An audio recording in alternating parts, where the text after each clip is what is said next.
Quando eu saí da faculdade, na minha banca de graduação, eu fui convidada a desenvolver projetos práticos dentro de uma universidade. Então, essa universidade que me convidou na época tinha a ideia, essa mesma ideia que a minha. Então, casou a fome com a vontade de comer, que era o meu TCC, inclusive. Né? Como é que eu chego com o prato. Eu levei a bandeja, me entregaram a comida, a gente casou tudo ali e ficou bacana, porque era o que eu amei fazer isso por anos da minha vida. Que era justamente a ideia de conversar com professores e transformar o conteúdo teórico deles em conteúdo prático. Existia extensão? Existia nas universidades públicas. Eu estava trabalhando numa universidade privada e não com a ideia da extensão ainda, mas com a ideia de amadurecer os alunos pelas experiências práticas. Era um barato. A gente viajava, a gente visitava a fábrica, a gente ia para o centro da cidade, a gente fez de tudo naqueles anos do que a gente chamava de laboratório de turismo. Ainda dentro dessa universidade, eu tive uma experiência magnífica de poder contribuir com o que vocês vão me odiar agora, mas com o que a gente chama até hoje de atividades complementares. Respira. A ideia surgiu de um grupo de estudos da gente dentro dessa universidade. O Conselho Superior de Educação achou maravilhosa, porque o que são as atividades complementares? Diferente da extensão, ela é o espaço de vocês. Ela é o espaço de vocês de serem assim, eu quero aprender mais sobre tal coisa, então eu vou atrás de evento, eu vou atrás de exposição, eu vou atrás de livro, eu vou atrás de curso e eu estou complementando a atividade complementar. Eu estou complementando a minha formação. Em parte porque a gente tinha uma sensibilidade para uma falta de maturidade, para uma falta de vivência dos alunos que estavam chegando para a gente. Então isso doía demais. Ele dizia assim, a gente está mostrando como a coisa funciona em sala de aula, na parte do ensino, e os alunos olhavam e diziam assim, mas eu nunca vi isso. E quando você nunca viu alguma coisa, você transformar aquele conhecimento teórico numa imagem que te ajude a aprender é impossível. Então isso dificultava muito. A atividade complementar foi pensada para isso. Estão vendo que a minha mãozinha na prática está sempre ali? Fui supervisora de estágio por um tempão de diversos cursos, administração, turismo, marketing. Supervisionei estágio de uma opção de turma. Né? E aí aquela coisa de, cara, é a sua oportunidade, vai lá e diz, vai lá. Não, por quê? O estágio é para isso. Você vai fazer isso para sua vida toda. Né? É o momento de você treinar. É o momento que você tem para dar ideias. Sim.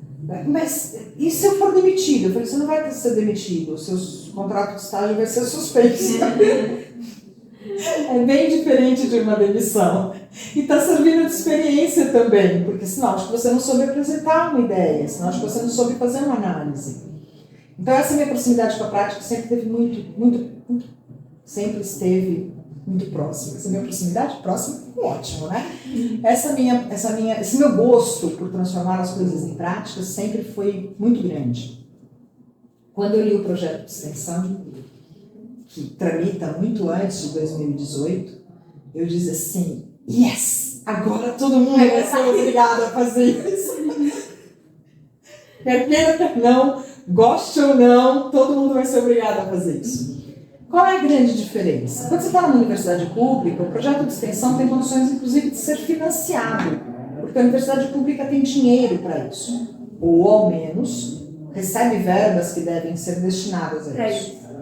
Quando a gente está numa universidade privada, a gente não tem isso. Então, a brincadeira fica mais gostosa ainda. Por que fica mais legal? Tem que ir atrás. A gente tem que ir atrás. E nessa vida nada acontece se a gente não for atrás. Né? Então a gente tem que ir atrás de patrocínio, a gente tem que ir atrás de parceiro, a gente tem que ir atrás de fazer acontecer. É dar um sangue para o projeto acontecer. Menos, vocês não fazem enfermagem, vocês fazem nem medicina, vocês fazem só psicologia. Dar mente. Né? É dar a mente para fazer o projeto acontecer. É isso. Falei como é que eu cheguei perto disso? Falei, né? No seu curso teve extensão? Não. Quando você se formou? Acreditem se quiser, eu fiz ECA USP e, na verdade, teve, desculpa, né? Tinha a possibilidade de fazer extensão, mas eu sou uma das alunas que, apesar de ter feito pública, tem uma vida muito parecida com a de vocês. Eu fiz um curso noturno na USP e eu tinha que trabalhar. Então eu não conseguia me envolver. A extensão naquela época não era obrigatória, então eu não conseguia me envolver com os projetos de extensão. Mas ainda assim me envolvi com muito projeto voluntário. Então o que era o voluntariado dentro da escola pública? Quem cuidava de extensão, na hora de ir para a prática, né, você faz o projeto, faz o planejamento, só que na hora de ir para a prática você precisa de gente para pôr a mão na massa. E essas pessoas nem sempre participaram do projeto.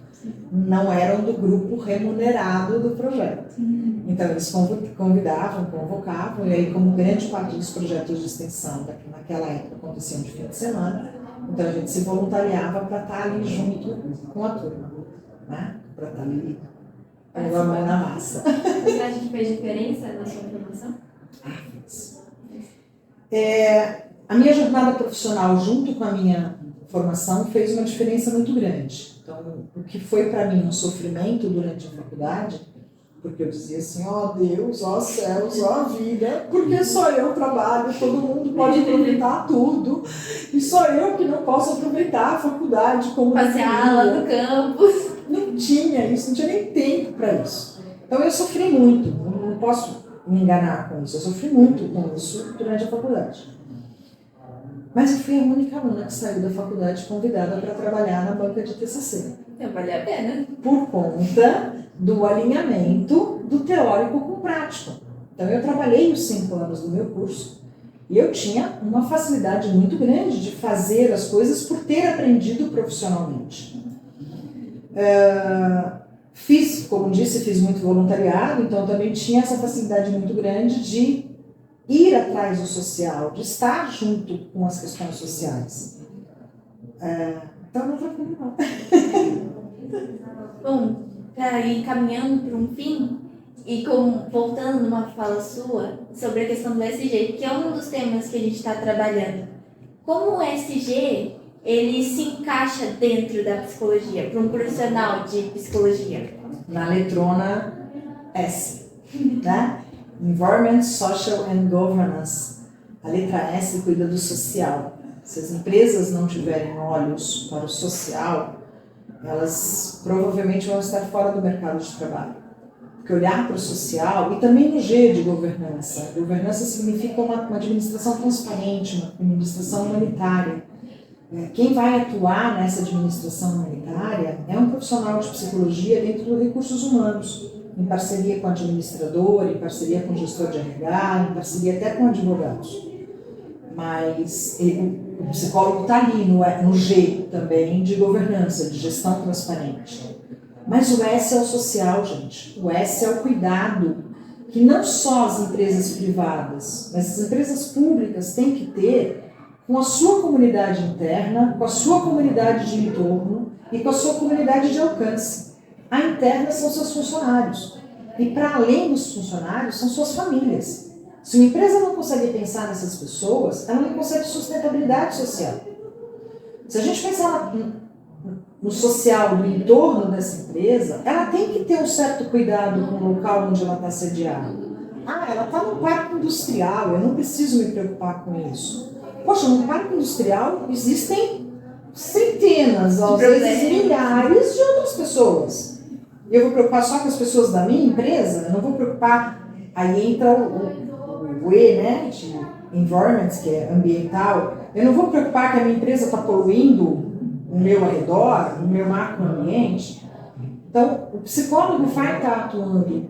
O psicólogo tem que atuar nisso. O psicólogo tem que mostrar essa preocupação social, de governança, de gestão transparente e até dar os seus pitacos na parte ambiental. Porque a gente sabe que meio ambiente não é só plantinha lá no meio do mato. Meio ambiente é um ambiente que a gente está, isso aqui é meio ambiente. Então, o quanto isso aqui pode ser melhor para nós? O quanto isso aqui tem que ser melhor para todo mundo que está aqui?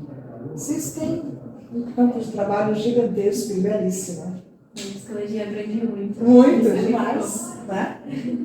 Só nessa questão ainda, porque eu acho que fica às vezes embaçado para quem pensa em psicologia, tipo, eu vou para a clínica, como o SG, esse cuidado com o ambiente, ele entra também. Tenta ser um psicólogo clínico pensando no seu paciente, sem pensar no social que envolve esse paciente. a prática clínica traz isso para vocês. Né? Então, quando vocês estão terapeutizando uma pessoa, vocês sabem que vocês não estão cuidando só dela, que não adianta só o relato, você vai ouvir só o relato dela, mas você sabe que ela está num ambiente físico e social, que está causando tudo aquilo ali nela. Então, qual é a proposta de retorno? É só o indivíduo que melhora? Ou a partir da melhora do indivíduo, ele consegue a melhora do ambiente e do entorno dele? Sim, ele vai conseguir mudar o próprio ambiente também. Quando a gente fala de governança, quando a gente fala de gestão transparente, a gente não está falando só de empresa. Sim. Pega um paciente com problemas financeiros. Ele não vai pra frente. Pega um paciente que não consegue administrar a própria vida. Pega um paciente que não tem transparência no que ele faz administrativamente, de planejamento na vida dele.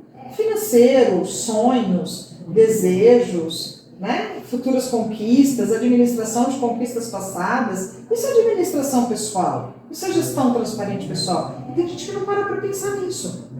E aí quando percebe, está no meio de um turbilhão de problemas e vai procurar. E se vocês não tiverem essa consciência de que hoje o ESG pode ir para além das empresas, para além da governança pública, mas ele deve vir de cada um de nós, eu acho que vocês vão estar um pouquinho atrasados no mercado. E isso não vai acontecer com vocês. E eles não esperam por ninguém. Ninguém. Muito obrigada, Giovana. Eu que agradeço. Muito bom ter você aqui conosco hoje. Obrigada, Nath. Obrigada, Júlia. A audiência, a gente está aqui à disposição. Então, vem conhecer a gente na FATEP, vem bater um papo, marca uma hora com as meninas, marca uma hora via site. Desculpa, via Instagram. Eu sou meio antiguinha. A gente não tem site, não. Nós temos um e-mail também. Tá? E estamos à disposição. Obrigada pela oportunidade. Eu que agradeço. É isso aí, pessoal. Acabamos por hoje. Beijos.